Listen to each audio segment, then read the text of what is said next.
Hello, welcome to UMTYMP Geometry. My name is Mr. Anderson. I am video recording this from my backyard, so at least you have something other than a blank wall to look at this time. The goal of these videos are going to be short and to the point so that you can get the idea of what we're talking about, and then you can clarify anything you need clarified with during our Zoom sessions on Thursdays. This video is dealing with 1.1 to 1.2, the basic building blocks of geometry. So here we go. We've got four basic building blocks of geometry: a point, a line, plane, and space. Excuse me. A point is what it sounds like. It's just an infinitely small dot. There is no size to this thing. It just marks a location. It doesn't have any dimensions. If you lived on a point, you'd be stuck there. You couldn't move anywhere.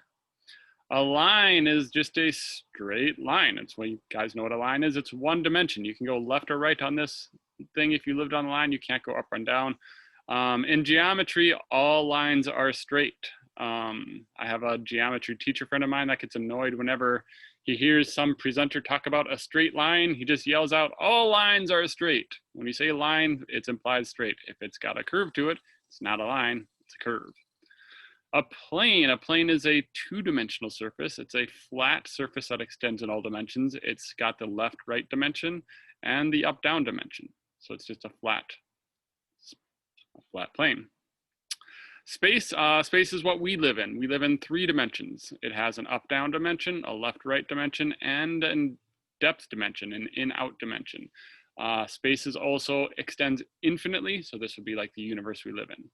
With these four objects, we can create all sorts of things. The very first of which we're gonna talk about a little vocab check. There's something called collinear points. Co means with, linear means line. So collinear points are points that are within the same line. By looking at this, it appears that A, B, and C are all collinear. It also appears that X, Y, and Z are all collinear.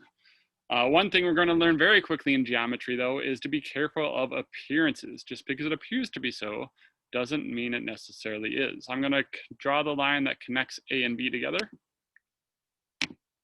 Let's see, I've got it hidden right there.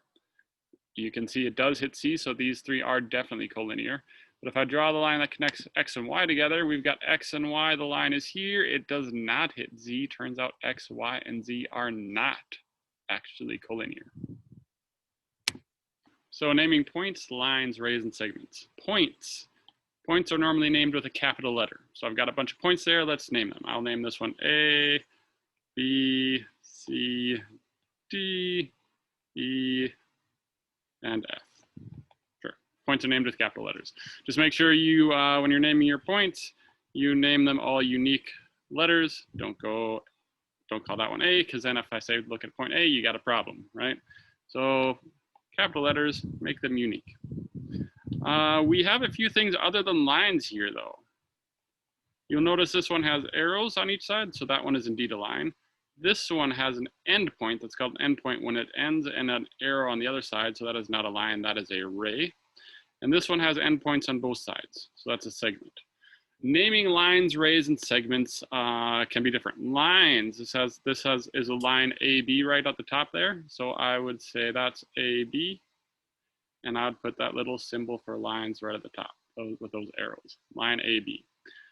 CD, that's a ray, so I'd do the CD, and I'd do the arrow on the top for ray CD. EF, that's a segment, so when I wrote that, its notation would just be like that.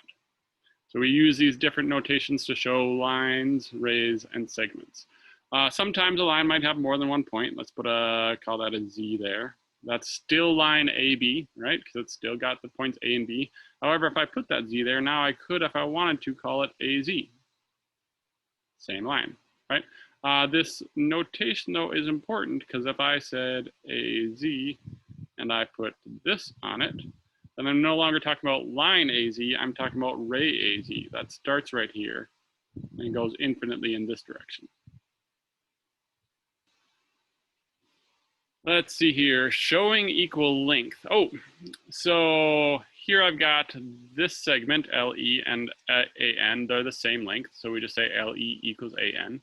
LA and EN, those segments are the same length, so they say they're equal. You notice I didn't put the bars on top here. When we're talking about the length of a segment, That's a little different notation. If you take the bars away from the top, then that refers to the length of the segments, not the physical segments themselves. So if I wanted to say, hey, let's talk about segment LE, I would write LE with that little bar on top, just like I did earlier. But if I wanted to talk about length LE, then I would just say LE like that without the bar, and that's talking about how long it is. Turns out LE and AN are the same length, and there is a way we can show that on our picture. To show that on our picture, we would use tick marks. So you would just take your pencil, and you'd put a little mark on one, a little mark on the other, and you'd say, hey, they're equal.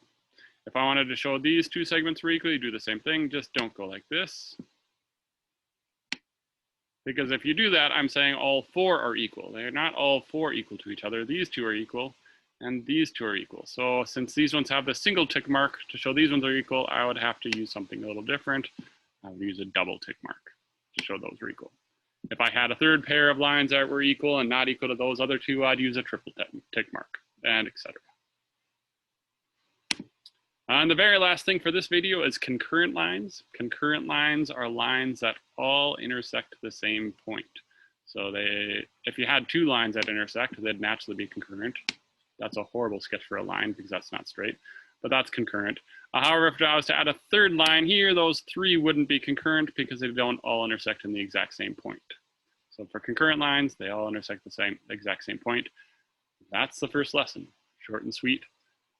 We got another couple of lesson videos to watch for this chapter, and I will hope to see you guys on Thursday. Bye-bye.